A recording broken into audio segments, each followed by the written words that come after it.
¿Cómo están, bros? ¿Cómo están? Bienvenidos sean a otro de mis videos. Hoy en día viendo la revelación por fin de la nueva expansión. Asumo nos estarán mostrando una nueva cinemática y después una cinemática con los motores del juego para ver qué cosas nuevas estarán agregando, qué sistemas tal vez estaremos viendo y un poco más de cosas tal vez técnicas sobre lo que se viene a futuro. Así que esperen conmigo, mis bros, con la magia de YouTube. Voy a adelantar esto para que ya empiece una vez y veamos ya de por sí lo que es el tráiler y todo. Y le estaré dando mi reacción obviamente, pero también después el análisis. Otra cosa más antes de empezar, mis bros, es que quería preguntarles, y me pueden dejar abajo en los comentarios, si ustedes pudieran hacerle una pregunta a los mismos desarrolladores del juego sobre lo que vamos a ver a continuación, sobre la expansión, sobre todo este tema, ¿qué cosas le preguntarían? Déjenmelo abajo en los comentarios y quién sabe, mis bros, por ahí puede que una de esas preguntas de hecho les llegue en algún momento. Así que, mis bros, esperen eso. Vamos a empezar con esta video reacción / análisis y no se olviden de comentar, que es muy importante, mis brochachos. Así que vamos a la reacción. Oh, Dios mío, qué emoción, mis bros. ¡Oh! Vamos.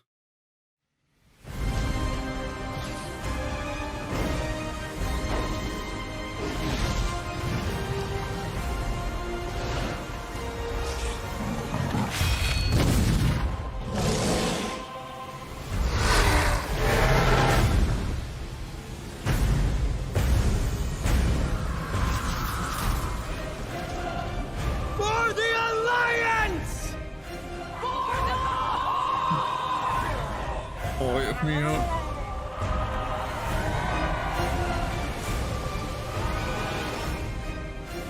El siguiente capítulo en esta aventura. Empieza ahora, oh Dios mío. ¡Por Azeroth! Vamos, bros. ¿Desarrolladores o de frente? Hi everyone, I'm John Haidt, General Manager for Warcraft, and with me today are my friends Ian Hazzikostas, who is the Game Director for World of Warcraft, and Holly Longdale, who leads up the production team for WoW Classic. I really appreciate you tuning in. I know we're really excited to be able to give you updates on what's happening in World of Warcraft. But first I want to thank our community for all the feedback you've given us this year, and especially our community council. You've helped shape and influence the updates that we've done recently and what you're going to see in the upcoming year. Well, really, for Shadowlands in particular, the story of the last 9 months or so of this expansion is all about the community, and it's shaped by what we've been hearing from them, and us realizing as a team that we just collectively needed to do a better job of making sure the community felt heard, and so that led us to the changes we made in 9.1.5, but also really re-examining some of the assumptions and foundations of World of Warcraft about things like character investment and mains versus alts, or how catch-up should work, or the appropriate role of friction in our systems.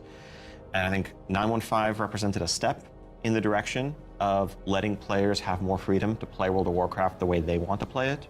And we really built our Eternity's End content update from the ground up around those principles. What are some of the things that the community said that influenced your decisions for Eternity's End? No más Things sistemas. like the method and pacing of acquisition of the Covenant Legendary item, tons of tuning, and I think every step of the way, we were listening to make sure that we were carrying forward those lessons learned in the course of 9.1.5 into Eternity's End and beyond. So WoW Classic came about because of the community. Yeah, they continue to help guide and support us as Classic Siento que nos van a evolves. anunciar World of también lo Warcraft has del always Wrath of the been Lich King about the Classic. world and the players that inhabit it. And we are, in a lot of ways, curators and caretakers of that journey and of that experience. And so once this Classic community formed and grew, we had to listen to them. It's this tide of listening to the community and paying attention to what is a good experience for our players now. And where we really saw a sea change in this idea is with our Season of Mastery realm, which is a Season of Fresh Start Classic. And initially we were talking about it like it was going to be like a fresh start. Let's try this experiment in a season. It'll be about a year long. And then when the community found out about it, we started seeing this upswell. Yeah, the team just took that idea and ran with it and turned, what started out as a small community project into this Soul of Iron system that became a centerpiece of Season of Mastery and a whole new opt-in hardcore mode that we've seen communities built around. Yeah. Lots of, you know, thrilling victory and painful defeat. 5 hours. I made it 5 hours.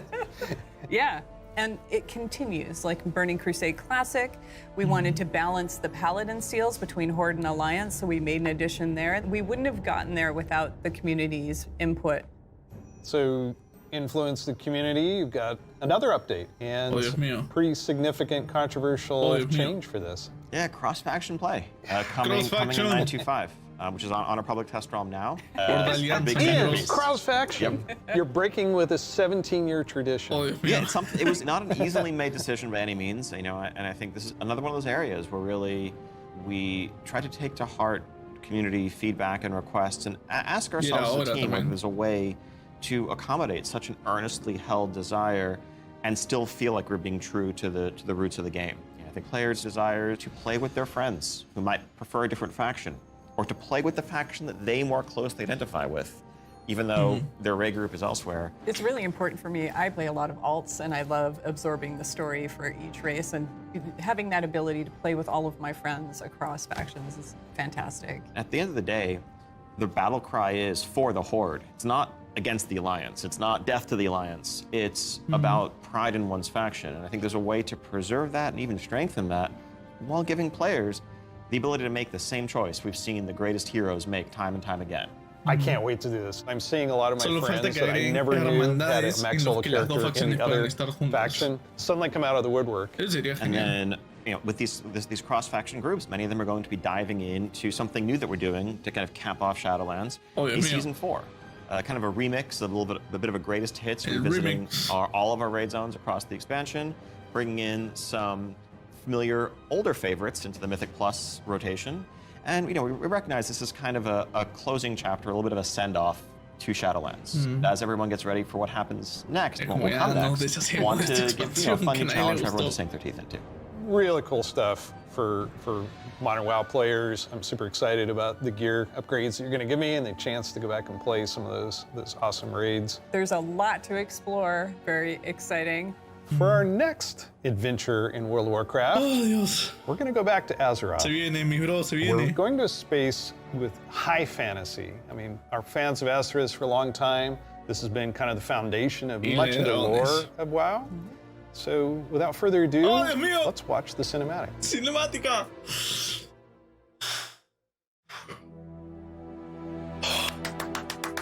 Me callo.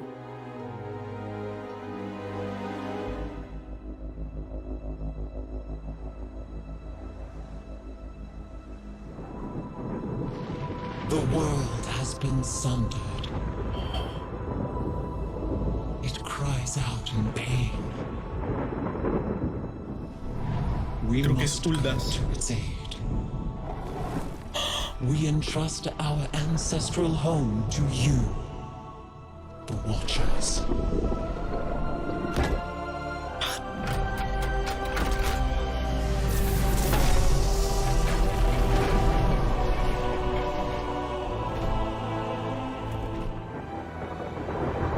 Let the land slumber, hidden even from our own eyes.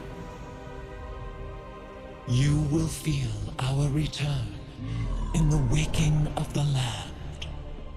Then, you must light the beacon of Tearhold, lest the path home be lost to us forever.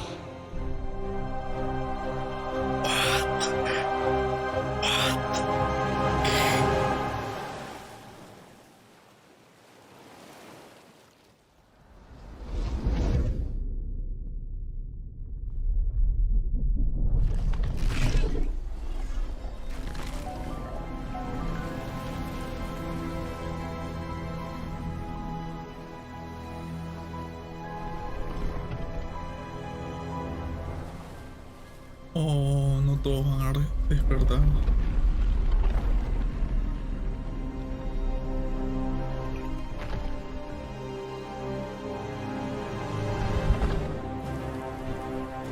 ¿Qué ha pasado aquí?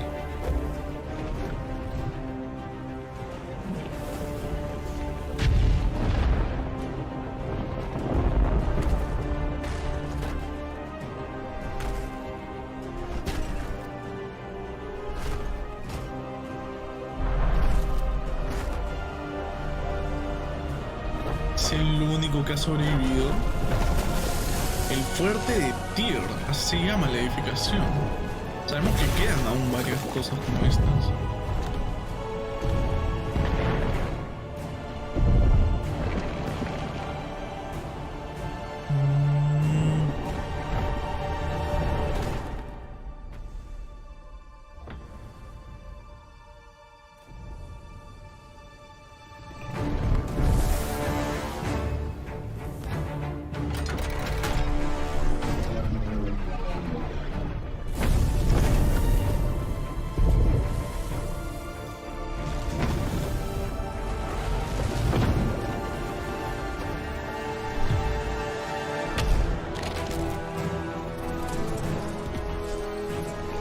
Oh, Dios mío.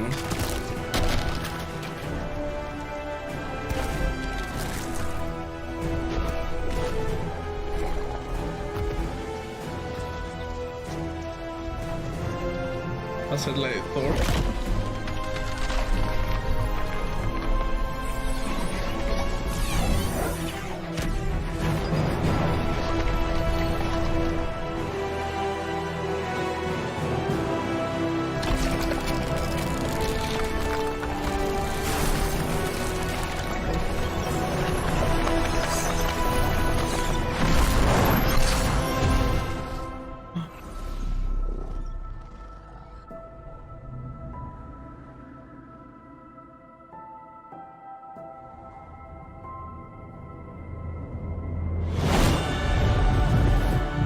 Alex Traza, Dios. Isla de Dragones, bros.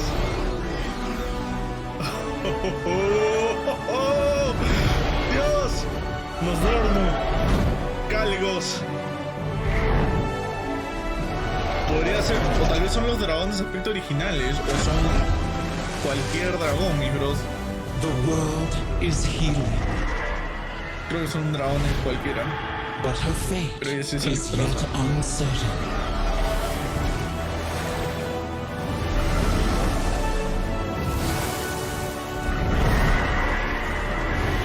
Together, we shall be Azeroth's protectors once again. Here, the new age of dragons shall begin. ¡Oh! ¡Sí era verdad lo del lobo! ¡Dios! ¡Oh, Dragonflight! ¡Oh, sí era verdad lo del lobo, mis bros! Dragons! Dragons. This is so cool. No one saw it coming. No one saw it coming. Nadie lo Carefully vio kept venir. secret. But seriously, I mean, what did we just see there? The awakening of the Dragon Isles, the return of dragons, the dawn of a new age. Right, we've seen Rathian searching for his father's legacy, searching for the Dragon Isles. There's a reason why he hasn't been able to find them until now. The beacon going off, is that summoning the dragons? It is removing the concealment that had hidden the Dragon Isles from the world, but also beckoning the dragons back urgently in a time of need. I assume pretty good variety of locales within the Dragon Isles. It's Yes, the Dragon Isles, as kind of standard for WoW expansion, consist of 5 zones, Oh, 4 yes. standard leveling zones, and a new starter zone that we'll get to in a second. Can you talk a little bit about how the team found ways to thread the dragon aspects throughout the environments? The Dragon Isles are a place that is lush and primal, bursting with elemental energy. As Azeroth herself reawakens, those primal forces are expressed throughout the environment, whether it's magma activity, volcanic activity, whether it's the icy wastes of the Azure Span, and each one of those has a connection to a dragonflight that we've seen before. And it's going to be an amazing place for players to arrive at and explore. all right. You know I'm going to ask. Yes, okay, so Can I be a dragon? let's start getting into some features here and what Dragonflight means for you as well as just a place. So first off, yes, we have an all-new playable race, raza! the Drakthir race. Los Drakthir. This is a Draken, a draconic race, but dragons in Warcraft have the ability to take on a humanoid form. What classes can they be? Oh, They Dios mío. have unique abilities as La verdad, literally a mi dragon. bros. That doesn't quite fit any of our existing classes. And so what we're doing is this is not just a new race, but it's also a new class. You know, adding a new race to World of Warcraft and not just an allied race is something that we don't do lightly, but telling this expansion, this story so focused around dragons, felt like the perfect time for it. So if you are a Dracthyr, you will be the Evoker class. Dracthyr can only be Evokers, Evokers can only be Dracthyr. And the reason why only a Dracthyr could be an Evoker is that an Evoker is really combining the ability to call upon the magic of the different aspects with the unique physical gifts that a Dracthyr has, the ability to actually take flight and do an Onyxia-style strafing deep breath over the battlefield, land on the other side, knock everyone back with a wing buffet, and then unleash your magical abilities. Yes, please. The Evoker has two specializations. They're a hybrid of either range DPS or healer, and they wear male armor. We figured, with the new hero classes we've added over the years, we have enough melee, we don't need more of those. And also probably don't need any more leather wearers. The raid leaders are gonna love you for that. Exactly, this is definitely a hero class. And so that means that, like the Death Knights before them or Demon Hunters, they will be starting level 58, and then they're gonna have a new starter zone. So they're gonna have a slightly different journey into the Dragon Isles as opposed to the rest of us that are sailing there from other parts of Azeroth. Can you talk a little bit about the customizations? Like what is going to be able to identify my Dracthyr character? Basically anything and everything. Skin color, hair color, jewelry, tattoos, other adornments. You can make this character the expression of your identity in Azeroth. Okay. New zone, Was new it class, Yep. new race. Well, tell us about some of the system updates or features. Of course, the new expansion brings with it, new systems, new features. I think in recent expansions, one of the things we've tended to do is really have these deep features that were closely tied to a specific expansion that would then get left behind as we moved on. And we've heard loud and clear from players that, it's kind of a bummer to start off every new expansion by leaving a large part of your character behind, by leaving a large part of your progression behind. So this time around, what we're doing is really pouring all of our energy into permanent revamps, overhauls, and improvements to World of Warcraft's core systems. Things like our progression systems, in this case, our talent system is something we want to completely revamp. We want to take a look at our UI. We want to take a look at professions. So with the talent revamp and the arrival of Classic, did you learn anything about how our talents work? I think seeing a new generation of players play with those talents and work through those talent trees really underscored some of the things that, frankly, we lost when we shifted to the Mists of Pandaria style talents and beyond. A big piece of that was some of just the granularity, the feeling of getting a level and spending a point to customize your character to make yourself a bit better in some specific way.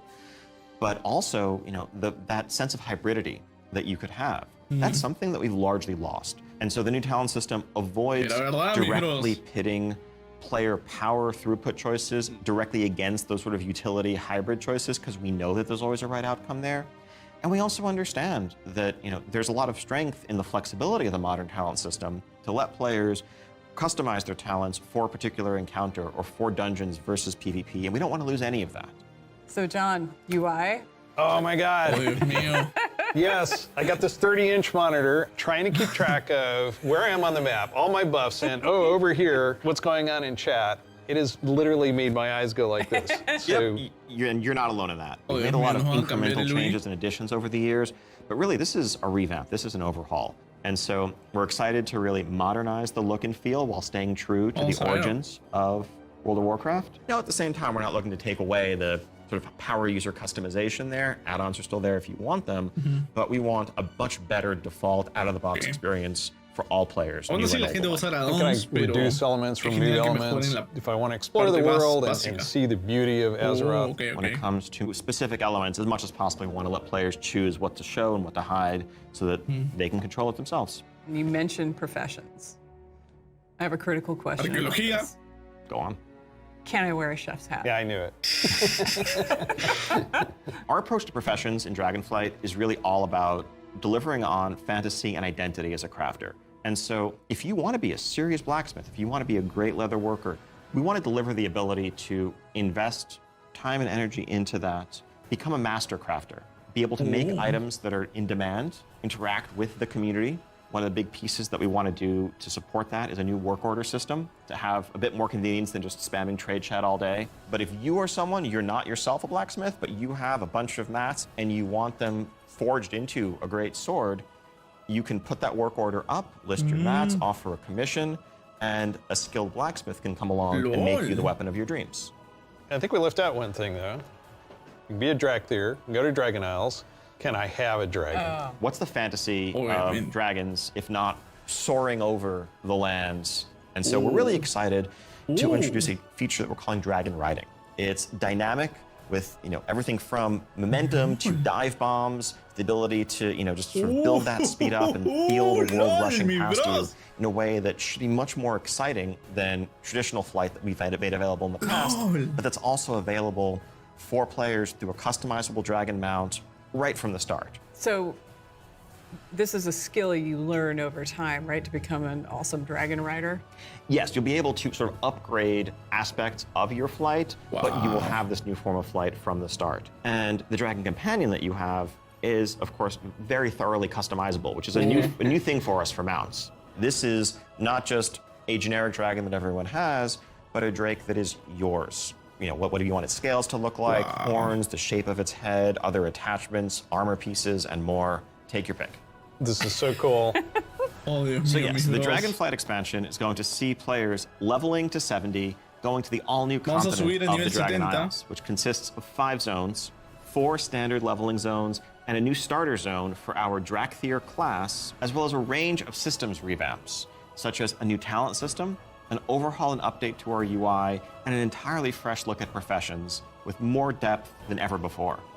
Also getting around the Dragon Isles is going to come in the form of dragon riding, which lets you customize and upgrade your own mount so that you can fly in a sense from the start. And of course, as with any new expansion, we have a new set of dungeons, a raid, and much more to come. We also have an alpha that will be starting up in the future. Check out our website for more information and keep an eye out for those opt-in signups if you want to help us test out Dragonflight and give us even more feedback to make it better. We do have a deep dive that follows this, so please Vamos al stay deep around. dive, mis bros. Classic players, we haven't forgotten about you.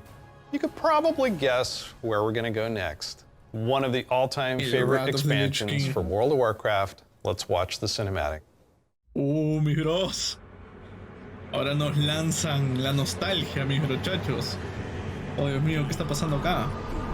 We had forgotten. Did you think we had Oh, Dios. just begun? Not my king yet. No hartas, te van a transformar en ánima.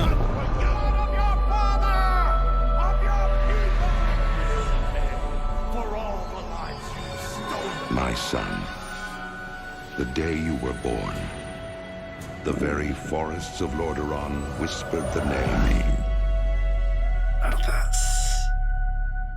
Arthas.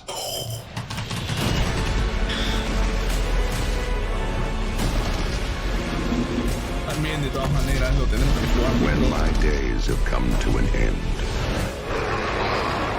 Oh, Dios mío. Todo es genial. shall be king. Todo es genial, mis bros. Dios mío, mis muchachos. 2022. Este año sale el Wrath of the Lich King Classic. ¿Cuándo puede salir? Tal vez Just antes incredible, del... isn't it? Every time I see the 9.2.5. cinematic, I get chills. No pun intended, I get chills. As you saw, Wrath of the Lich King Classic is coming this year. It brings back so many memories. When you see that cinematic, what do you remember from Wrath of the Lich King? Anytime you want to talk about undead frozen dragons, how can you not go back to Syndragosa as the source? That was the first expansion I played with my youngest son. So I can remember on that platform, black goo and chunks of ice falling off and having to repeat that battle with the Lich King. But when we finally downed him, it was such an incredible moment. He jumped up out of his room and I jumped up out of my office. We're like, yeah, did it. So it's a very lasting tale for me. So as you know, with this expansion, you will in Me patch hypea be lo able del to Wrath play of the the Death Lich King. Knight. They will start at level 55. Pero You don't have to have a high level character estoy to más make the emocionado Death por la Knight. nueva So expansión, everyone mis will bros, be lo able to siento. make one. Ya We're quiero excited probar to give esa players alfa. some time before Wrath officially launches to get geared up and ready to jump into Northrend with everybody else. And there are so many zones and areas to explore in Northrend. And I want us to talk about some of our favorites. So for me, Grizzly Hills has a very special place in my heart. Colinas The Pardas. music was some of the best I've experienced in 100%. World of Warcraft. I still make my way all the way up to Storm Peaks to try and find the time-lost proto-drake and have yet to get it. I've got to say Dragonblight. The wide open nature of the zone, Wormrest Temple in the center of it, it's an unforgettable expansion as both a developer and a player, and kind of making that transition from one to the other. Now let's talk about some changes. So one thing we looked at is Dungeon Finder, and it feels like how we envision Classic, Dungeon Finder is not a good fit for our community. That was kind of the first step that may have eroded some of that social fabric. Now, as people have gone through the experience of going back to vanilla, rebuilding those groups, relying on each other, not wanting necessarily a random participant just to show up and then leave. Yeah, that makes total sense. But today, you can do that in Shadowlands. You'll be able to do that in Dragonflight. It's a self-selected group of people who specifically want that different experience. Yes. Let's make sure that's what we continue to give them. That leads right into arena teams in Burning Crusade Classic. So we listen to the community and we remove that because individual rating is preferable and a better experience for them than arena teams. Also, with Wrath of the Lich King, Barbershop, which allows you to customize your character. We're going to be adding a few more options that were not existing when Wrath launched, but also there's another side of this where we are not going to charge a real money fee. It was a paid character customization fee, right? Yeah. It seems the right thing to do, that just be available in-game for gold, and we add more options to it, right? It's sort of like spell batching in a sense. There's a lot of technical advancements, and it's not about the philosophy of what makes Classic classic and what brings people together. It's just what's the better experience, and let's not artificially restrict something that we can provide a better version of just for the sake of nostalgia. And this is Siento que los más hardcore jugadores de Wrath van a the querer level esto. cap's being increased to level 80, so we'll be introducing a level 70 boost so that players who want to get in with their friends or just explore Northrend right away Eso will no be le va a able to do gustar a that. mucha gente. You can't apply it to a Death Knight, but you will be able to use it otherwise. And of course, we have Inscription, a whole new profession, so we're really excited about that. Yeah, and as we continue this road to Wrath, we're going to be looking to getting a lot more feedback on beta, and we'll make changes as we need to. Such an exciting time to be playing World of Warcraft. We have the return of the Wrath of the Lich King for Classic fans, and taking us somewhere new with Dragonflight. We're so excited to be able to bring these adventures to you. Don't forget, there's a deep dive on Dragonflight where you're going to get a lot more information. Vamos a ver el deep Thank you dive, so mis much muchachos, de for todas spending this maneras. time with us, and we'll see you in Azeroth. And we'll Nos see you vemos in en Northrend. And in the Dragon Isles. Oh, bien ahí. Vamos a ver el deep dive del Dragonflight, mis muchachos, de una vez. Vamos a verlo en la historia. Hi there, welcome to the Dragonflight Deep Dive. I'm Steve Denuser. And I'm Taryn Gregory. Starting it off here, we're going to talk about the setting and the story of Dragonflight. We've got this great expansion, exciting pre-render trailer that everyone just watched. So let's talk about the setting for Dragonflight, the Dragon Isles. Dragon Isles have been known for a long time in Warcraft history as a mysterious place where the dragons came from long ago, but we never knew much more than that. We're going to this place that is kind of the broodlands of all the Dragonflights, the place where they nested, where they built their civilization. The Dragon Isles was the center of the Dragon's kingdom when the world was young and the mortal races were just starting to form kingdoms of their own. But when the Legion invaded for that War of the Ancients, that sundering that resulted from the explosion of the Well of Eternity, broke the world. Literal sundering of the continents of Azeroth. And because of the breaking of the world, that magic kind of drained away and the land went dormant. So they had to leave the Dragon Isles behind. And as we saw in the pre-render, they left behind some Titan Watchers to look over the land. And when someday they hoped that elemental energy would resurge once again and draw the dragons home, reestablish their kingdom. And that's when the message goes out to the flights and they feel it in their bones. Now it's the time for the sky to light up with the colors of the aspects once again, and for Alex Straza and the others to come home. But the land has changed a lot in all these thousands of years they've been away, and some very old threats have awakened as well. We're looking into the culture of dragons as they exist in Warcraft. Dragons, as we know them today, were very different in the early past, the early history of Azeroth. They were much more primitive, much more savage, what we now know as proto-dragons. And then some of the dragons were empowered to become the aspects. The green flight, red flight, blue flight, bronze flight, black flight, each with unique powers, each with the ability to protect the world in different ways. These pillars of draconic power appointed to defend Azeroth from threats within and without. Dragons used that power both for good, in the case of most of the aspects, but also for nefarious reasons in the case of the black dragonflight led by Neltharion, who would become Deathwing. And what we will find in Dragonflight is that some of these ancient divisions run deep. And so it begs the question, where do we go from here? If this is an opportunity to reclaim their legacy, to be the protectors, as the cinematic mentioned, that they once were. To do that, they're going to need the help of our heroes, our players, to come to the Dragon Isles with them and face some of these reawakening challenges, because it's not just that this land is peacefully waiting for the dragons to return and reclaim it. There's those old enemies that have awakened as well. Yeah. One of those being a race of kind of elemental half-giants, the Jarradin. The Dragon Isles isn't just populated by dragons or just by the Jarradin. There's also many other occupants here in the Dragon Isles that have been here either just recently or for a while, including a fan favorite coming back, the Tuskar. That's going to be awesome. We've got other cultures there as well in the Dragon Isles. We're going to find out about a civilization of centaurs that predates the ones that arose on Kalimdor much later.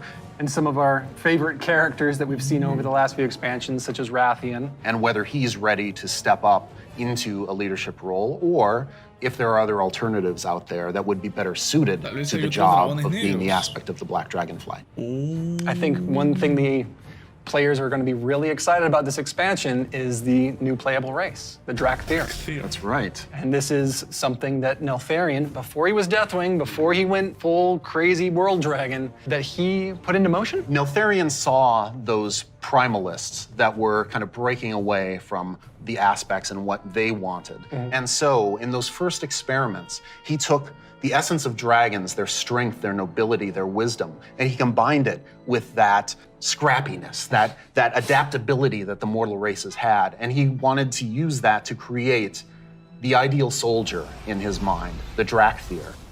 Exploration is really one of the key themes of this expansion. We're going to be going to this ancient place that the dragons left behind long ago. So we've made these huge zones with all kinds of places to delve into and find little treasures and little secrets tucked away. It's gonna be a lot of fun for players to be exploring these landscapes. And there's so much architectural history and how clearly aspirational was the kingdom of the dragons and how it lost so much. And the themes of trying to return to that, to try to find your legacy, to try to figure out who you were before everything went awry.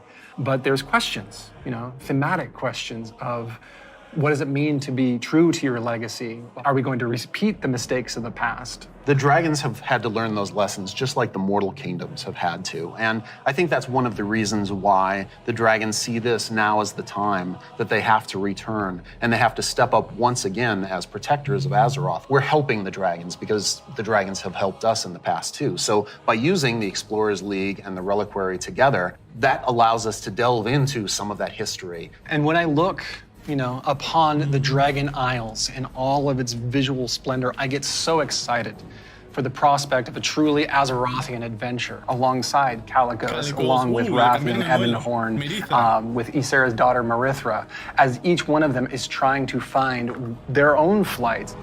I am taken by the exploration and the potential for adventure and just new horizons within this world. There's going to be old stories from that time past, that history that only the dragons knew for the longest time. We're going to be able to explore that. It really feels like just a breath of fresh air. So now we're going to turn things over to some of our colleagues who will take you on that deep dive into the locations and the features of Dragonflight. Hello, I'm Stephanie. I'm Josh. I'm Jackie. And I'm Gary. And we're part of the teams that are building the first two zones that you'll encounter in the Dragon Isles, the Waking Shore and the Onaran Plains. The very first zone in Dragonflight you're going to come to is the Waking Shores. It's wild, untamed land. it's waking up around you too, and the elements are just going crazy. The art team, again, has hit it out of the park. You'll see like a lava mountain flowing in through the beach, giant proto-dragons swooping down, gobbling up members of your expedition. We have such rife opportunities to show elementals rising up because of the crazy magic that's flying around. The one of the things I love is just how you get to the Dragon Isles, right? So you're gonna get on your boat in Stormwind or Orgrimmar, and the first thing you do is sail between like the dragon ruin architectures. The boats come right alongside each other. You can jump from one boat to the other and just start causing havoc on the other faction's boat. For those who love PvP, this is a great opportunity for war mode. It's free for all out there. It's gonna be great. But it's okay. There's an innkeeper on the beach, so that if you're in that situation and you don't want to be in war mode anymore, you can just hop out right there.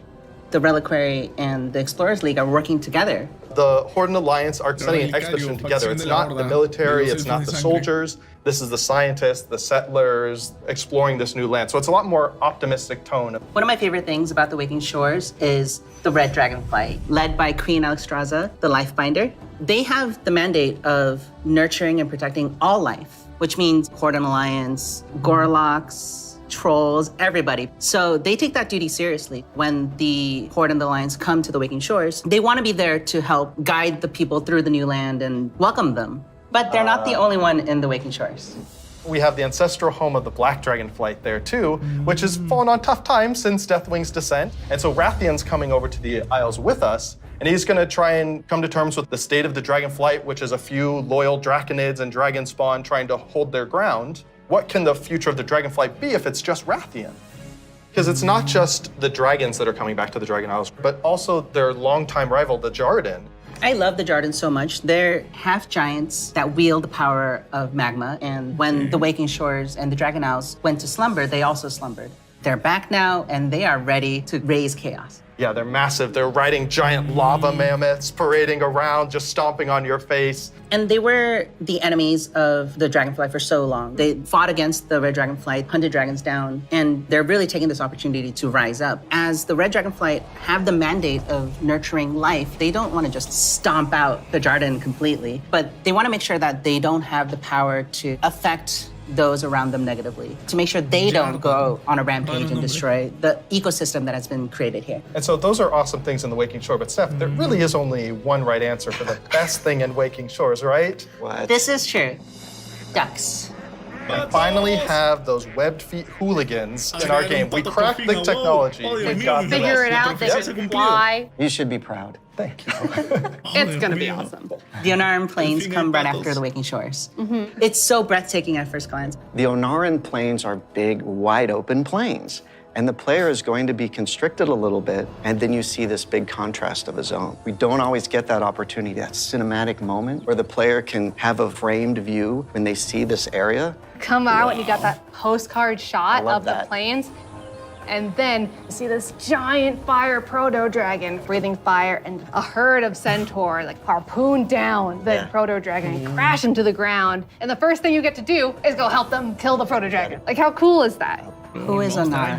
Onara is the wild god of the wind. And she's appeared before as like this big spirit eagle. She's the one who guided the centaur to the Dragon Isles many, many years ago. She blessed them, took their caravan across, and then showed them the plains.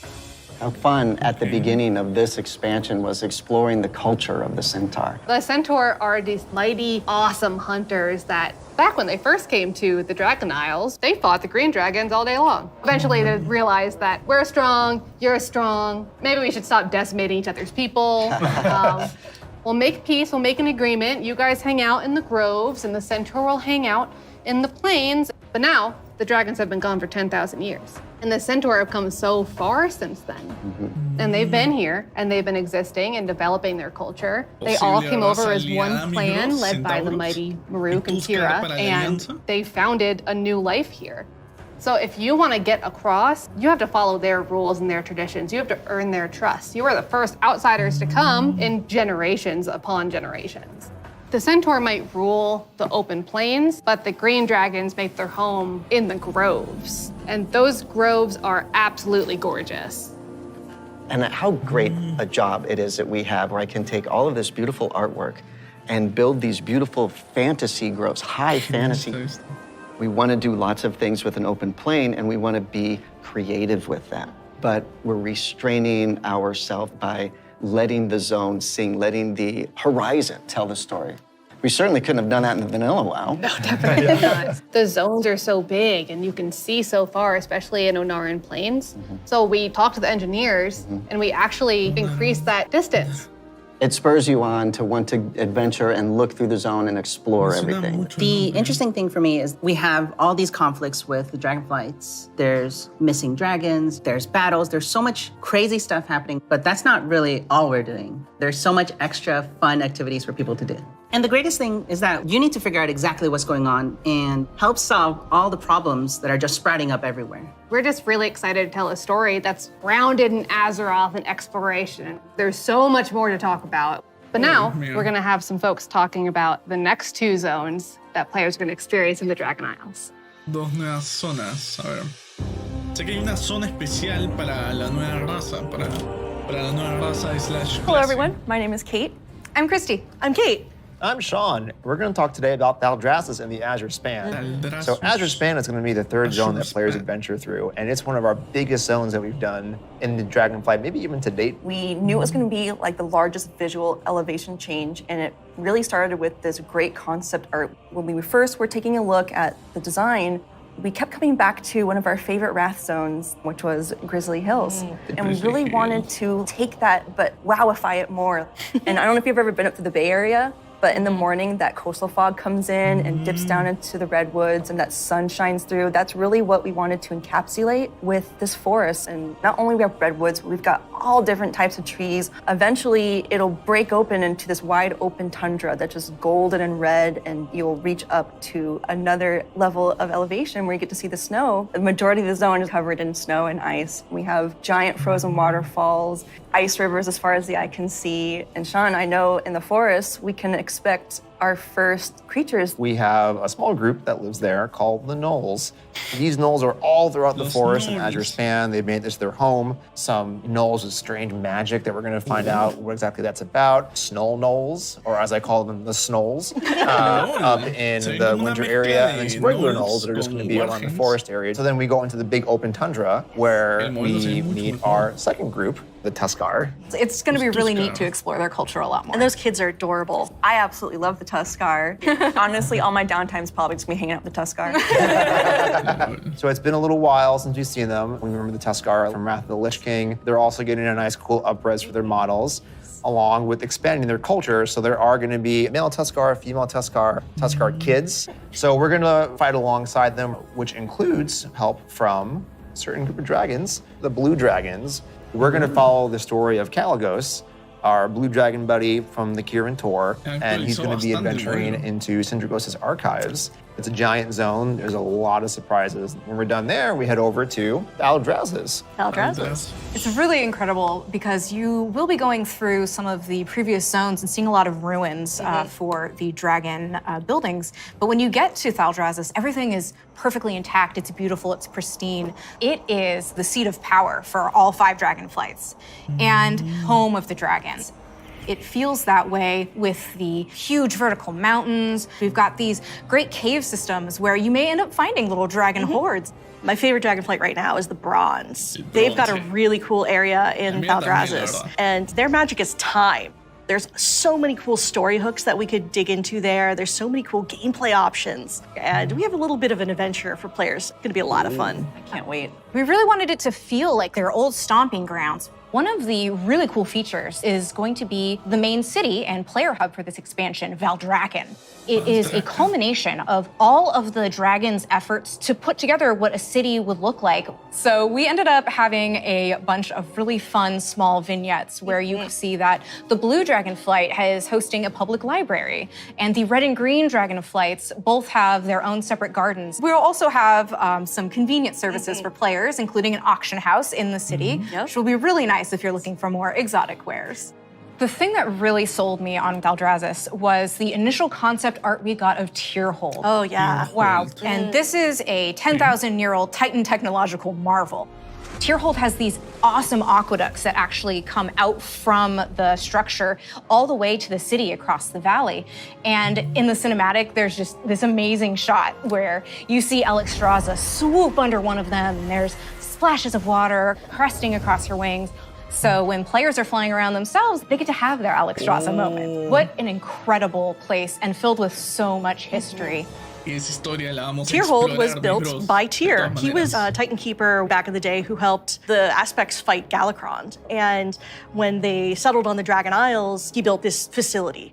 And even though Tyr's gone, the dragons have held him in reverence. But that was 10,000 years ago, and they've let the Titans maintain the place. An incredible amount of history has happened since then. Flights have been nearly wiped out. There have been invasions, betrayals. Aspects have died. And these are the kind of things that leave marks on a society. So now they're all back here, and they're all here together. As we were designing the zone and the city itself, we're trying to figure out, how do we tell those stories at the same time as making sure that this is a really convenient place for players to go and, go shopping, as they tend to do. So much adventuring happening on the Dragon Isles. It's so cool.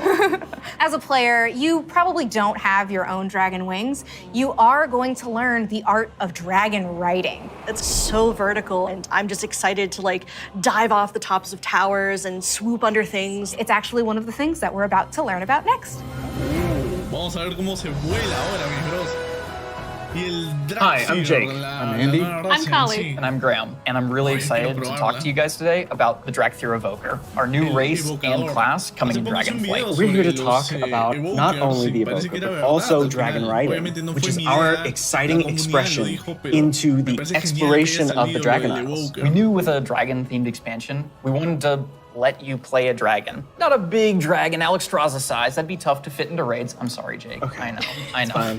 But a draconic humanoid. So the Dracthyr, created by Neltharion. And like our other hero classes, you get to choose if you want to start on the Horde or Alliance side on character creation. So let's talk a little bit about the Evoker, the class they can be. What's unique about it is because the Dracthyr are created by an aspect, they have the ability to wield the magic of all 5 dragonflights. So Evokers can take advantage of red magic and blue magic and bronze magic. And to show that, we created a visual, what we call a prismatic effect. This prismatic effect is basically the coalescence of all their energy as they channel it into whatever spell that they're going to cast. You have a red magic spell called Pyre. So when you shoot it out of your mouth, it twirls in the air with all 5 of the Dragonflight's magic as it turns into the red spell before landing on your enemies and exploding and hopefully burning them. I'll take that one. Getting that vibe across that they use all 5 was really important to us, but we did want to make sure that each specialization focused on 2, because casting 5 different colors gets a bit messy. So their damage dealer specialization, their first of 2, Devastation, mostly focuses on red and blue magic. Red being very fast and explosive, burning everything with Pyre, whereas blue is more focused and overwhelming. You can shoot a beam of energy out of your mouth to disintegrate one single enemy in front of you. There's a healer spec called Preservation. The healer spec is going to focus mostly on your green and your bronze magics. So your green is going to be evocative of the Emerald Dream, your growth and your nurturing spells. And then you have your bronze magic, which is going to be more timey-wimey. So you get to heal a wound faster. So in addition to the visuals and the animation, which all make you feel very powerful, we really wanted the player to have a physical connection to the cast. We have a new type of spell called Empower, where when you actually hold down the button on your keyboard, it charges up the spell. The longer you charge it up, it might do more damage or hit more targets depending on the spell, but it gives you this really physical connection and control that's new for World of Warcraft and I think is feeling really, really good. We have some great animations. Thank you, Andy. Your team. Love it, Andy. You feel physical when you're casting your spells. You can actually fly around the battlefield and cast while you're flying. Raining fire and death from above. It's great. In addition to the gameplay, though, another part of feeling draconic is looking like a dragon. Well, we talk about dragons breathing fire, but you know what's actually fire? What's actually These fire? customizations. Oh my goodness. But no, they're really, really They're cool. awesome. Because you have both your draconic form and your humanoid form. And the customization options for both of them are amazing. They're very good. What about color? Just tell me you tell can us about the change color. You can do a lot of matching. So your visage form can have scales that are the same color as your Dracthyr form. But my favorite, super favorite part of customization for the visage form, hair. Yeah. Because I can actually do this in game. Yeah. The tech is here. We finally did it. as players make their way through each of the areas of the Dragon Isles, they'll partner up with the dragonflights to move through the air as they've never done before. You'll notice I did not say flying, because flight has a very specific meaning for World of Warcraft. Yeah, it does. And we're talking about something new called dragon riding. And as the players are honing their dragon riding skills, they're going to get to see all new animations that go along with the different look and feel of the drakes. We're aiming to shake up movement with this new system, providing players with a deeper immersion with forces like momentum and gravity. We knew that for Dragonflight, we were going to have the opportunity to show players a whole new set of Dragon Isle drakes, completely unique from all the other things they've seen in World of Warcraft. And so we wanted to come up with a movement system that would add that sense of physics, weight, and gravity, like you were mentioning. We knew it was going to take a huge team effort, not just animation, but it was going to take effects. It was going to take the engineering team, who we rely on heavily, and that combined with some new animations really helps to lend that feeling of physics as you move through the air in ways that you haven't before. And the icing on the cake is going to be some really cool effects that we've added on top of all of that. So for example, when you start hitting maximum velocity, you're going to see contrails coming off the edges of the wings. And then as you do your rolls and spirals, you build up more and more speed. There's going to be some screen effects on the display to indicate that you're reaching maximum velocity, which really adds to the overall kind of immersion and sense of reality. As players make their way through the Dragon Isles, they'll discover new cosmetic options to fine-tune their Dragon Isle Drake's appearances. Things like snoots, horns, tails, elusive Dragon Isle Drake armor, and more. Can I have spikes? Definitely. Okay.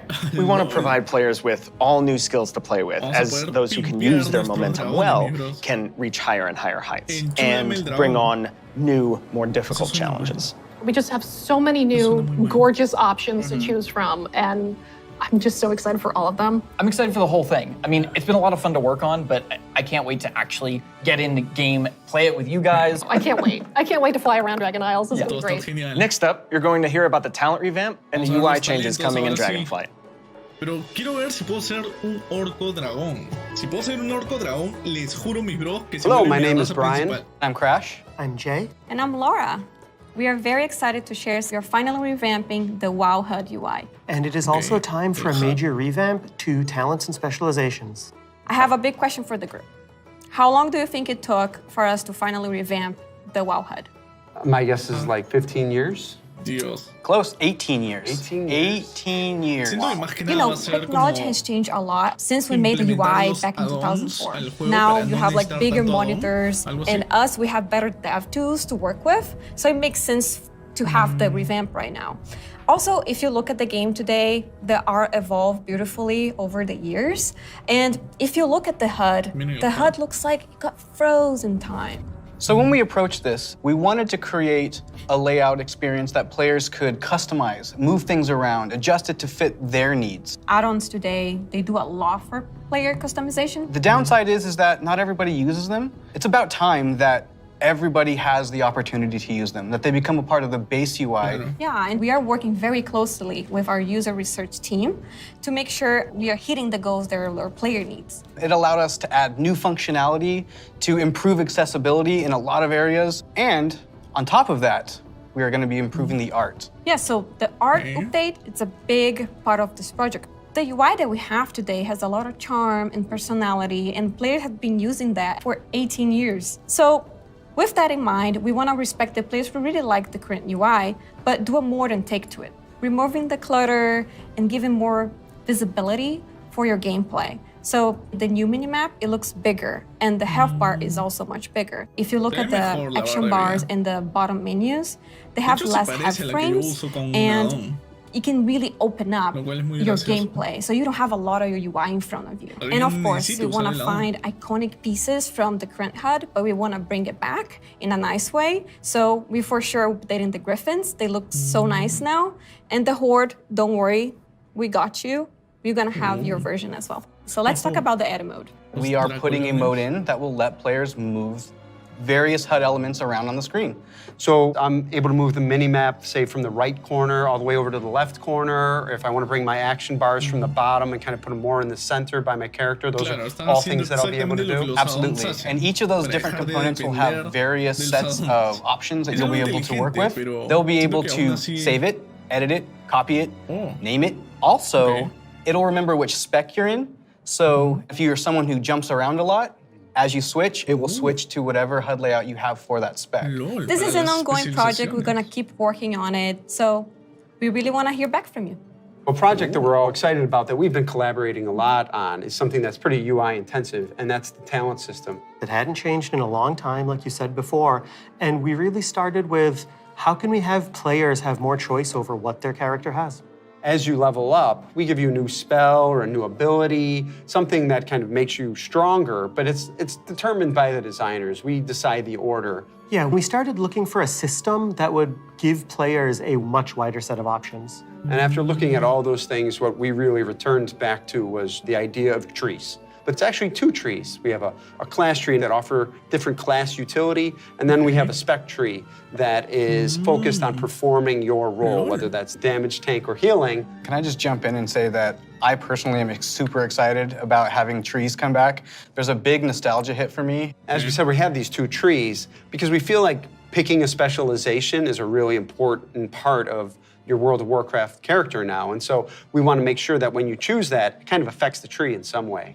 Yeah, as soon as you open your talent tree, you'll see something new. The class side will have some abilities filled out for free, just kind of starting you off in that spec you've chosen, but then you'll have your first point to spend in the class tree, which could be something related to that spec or role, or it could be something from elsewhere in the class. There's a lot of things that we can do here, and part of that is encouraging players to perhaps make combinations that they've never really been able to see in the game before. This is an opportunity to put a lot more art and fantasy in the actual talent UI itself. You have seen that a lot through most recent expansions, but not the base UI. We want you to be able to tinker with it. You know, we want you to be able to make a lot of changes at a lot of times and not necessarily have to commit. The power really is coming back to the player.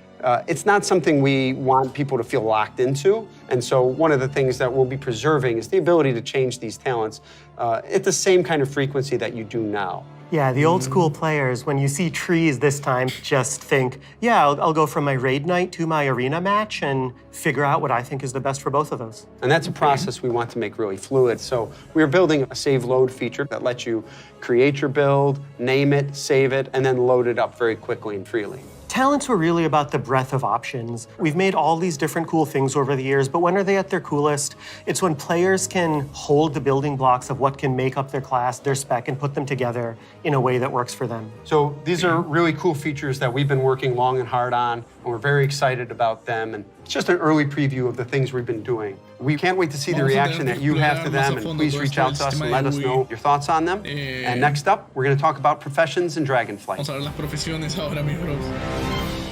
Pero no sé, la rama de talentos me emociona, pero siento que hay varios problemas. Hi, I'm Joanna. And I'm Eric, and we're going to talk about our plans for professions in Dragonflight. Professions have been a staple of World of Warcraft forever, and they've seen lots of really cool incremental updates over their life. But for Dragonflight, we want to do something a bit different. We really want to rethink professions and figure out how to make them part of your identity as a player, if that's what you want. We really want to make sure that professions feel fun and relevant across all levels of gameplay. That brings us to our first update, something that we're calling crafting orders. If you want to have something crafted for you, but you don't have the skill or the right profession to do it for yourself, you can have it crafted through a crafting order. You can basically browse any of the recipes that can be crafted, pick the one you want for yourself, and then you include some or all of the reagents needed for the recipe, including ones that only you can get your hands on. You can find someone in person to do it right in front of you for you, or you can also go to an NPC and using an auction house-like interface, send the order out. If you're doing this, you can pick, do you want to send the order to anyone, sort of a public order, or do you want to only send it to your guild or to a specific other player? Maybe it's a friend who will be able to craft the item really well for you. If you are really dedicated to your craft, you're going to be the best at what you do. One of the coolest things about this is the item you had crafted can also be soul bound. In the past, you could only get your hands on crafted soulbound items by having that profession yourself. Now anyone can have them crafted for them, which is really neat and really expands the number of items that we can provide that are really powerful because everyone can have them crafted. Also really cool because it means as a crafter, you can start building your client base. People are going to come back to you to get certain items. Maybe you're the best at making it, or you always throw in a little something extra. You're also going to be leveling up your profession. It's going to be really great. So the first time you go to craft, you're going to notice a lot of different things, but probably the biggest is the introduction of quality, both to your crafted items and your gathered reagents. Quality works in a pretty simple way. If you craft something that's a higher quality, it's just going to be better. For a piece of gear, that probably means a higher item level. If it's, for instance, a potion, that might mean a more powerful effect at a higher quality. And we're doing a lot of new things in the UI. We've put a lot of work into it to make sure that the professions feel really special and unique. And another thing you might notice in the crafting UI that's new is the introduction of stats specifically to your professions, both crafting and gathering. And this is another sort of major input into quality. Probably the biggest source of your ability to craft items at a higher quality is through crafting specializations. We've had crafting specializations in the past, as far back as original World of Warcraft. With Dragonflight, you can go out and earn specialization points in a whole bunch of different ways. So maybe you find an old book on a bookshelf in a ruin somewhere, or a hermit in a cave who can teach you a little bit about your profession. So let's say you're a blacksmith, and you might decide that first you want to become an armor smith.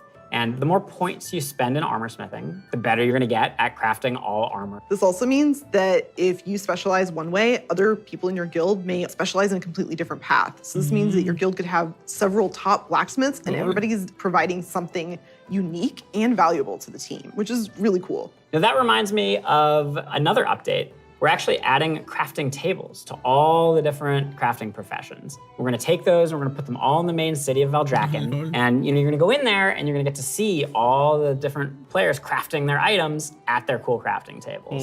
Yeah, it means you're gonna walk into the city and you're gonna see like all these alchemists huddled over here, and you're gonna see all these blacksmiths over by the forge. There will be other players filling orders or grabbing orders. There's gonna be a whole new crafting area that's gonna make you feel really part of the world. It just seems like a much more lively area than it has in the past. What I'm most excited about, though, is the gear. We're introducing new types of gear for every profession, and when you go to, say, mine a node, you're actually gonna just switch into that gear. It's gonna be really great.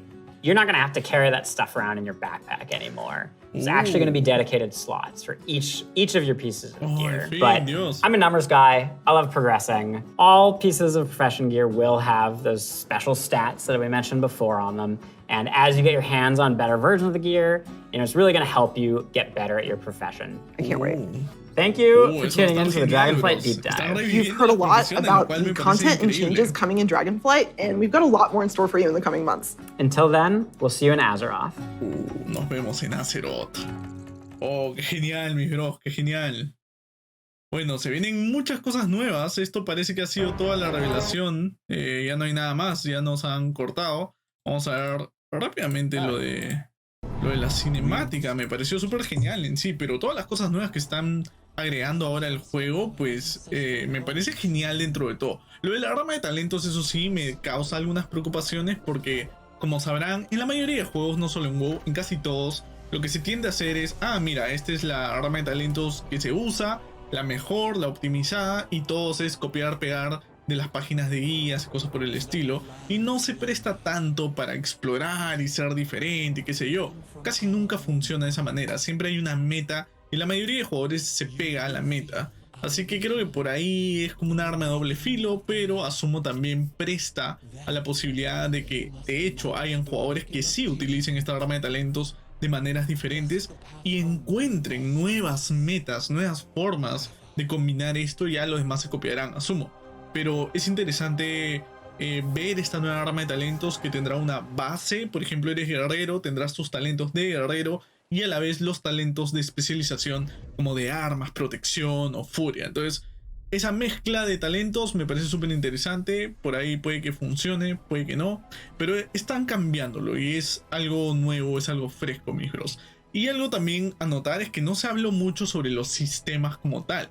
No hay un sistema en el que tengas que estar ahí constantemente farmeando algo o tratando de empoderar algo. Simplemente vamos a estar jugando con nuestros dragones, haciendo misiones, Va a estar genial, mis bros, en ese sentido. Se va a sentir más como un juego para divertirse y no un juego para hacer tareas. Y toda esta cinemática también me gustó. Fue algo diferente a lo que esperaba realmente. Este enfoque más a los vigías titánicos, a este en especial, asumo ya vamos a aprender cómo se llama porque ha sobrevivido. Parece ser el único que logró sobrevivir. Todos los demás, todos sus hermanos han sufrido pues con el paso del tiempo. Y vemos al final a Tyr también extrañamente muerto en esta parte, ¿no? En este sitio. Logramos ver a Tyr, lo cual me parece genial también.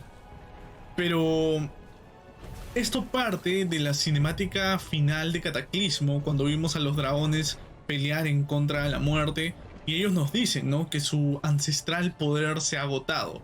Ya no son más los guardianes de Azeroth. Y al parecer este vigía titánico, al lograr juntar esta como gema que está empoderando a toda esta isla, le devuelve esos poderes ancestrales a los dragones. Por ende, haciendo que puedan ser capaces nuevamente de volverse los guardianes de Azeroth. Así que creo que por ahí más está yendo la historia. Vamos a ver qué significa esto, qué significa que vuelvan a ser guardianes como tal. Y otra de las cosas geniales también fue esta idea, ¿no?, de volver a tener a los aspectos. Tenemos al Extraza, Isera obviamente ha muerto, está ahora mismo en Ardenweald. Y su hija, Merithra, es la siguiente líder del aspecto del vuelo verde. Pero esto no quiere decir que ella sea un aspecto como tal. Tiene que pasar por un proceso, es como es todo un ritual que pasa cada 400 años, casi cerca de 400 años. Entonces vamos a ver qué pasará con eso. También tenemos a Rathion, tenemos a Calecos, que de hecho él sí pasó por el proceso y es el aspecto azul como tal. Pero va a estar encontrándose con los orígenes, va a estar explorando, como dicen ahí, como los archivos de Sindragos, si mal no recuerdo, o no me acuerdo de quién dijeron, pero va a estar explorando ahí los archivos, la historia del vuelo azul, y vamos a estar viendo las diferentes historias en sí de los aspectos y cómo eran antes. Y asumo yo, vamos a ver por ahí algunos aspectos nuevos. Yo diría que en la Isla de Dragones se sabe, habían más protodragones de otros colores, no eran solo los dragones que conocemos. Ese posiblemente sean Nosdormu, Calecos, Merithra. Faltaría Rathion en la foto, ¿no? Faltaría Rathion en el video. Y atrás vemos que están llegando más y más dragones que están siendo llamados hacia este lugar, hacia la Isla de Dragones. Así que va a estar genial, mis bros. Estoy súper hypeado por esto.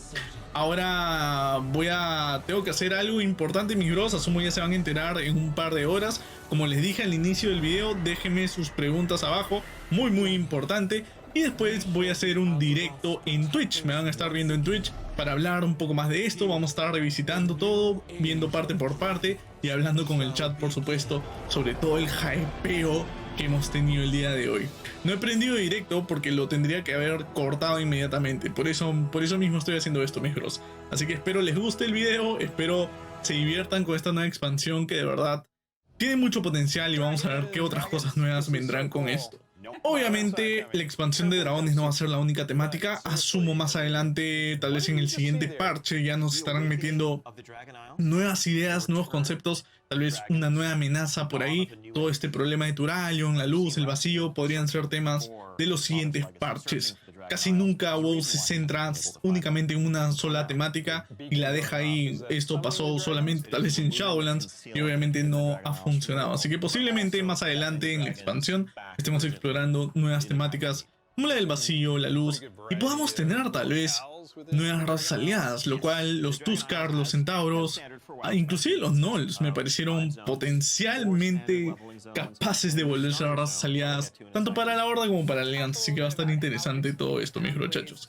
Así que esto es todo por hoy, nos vemos más tarde, mis bros.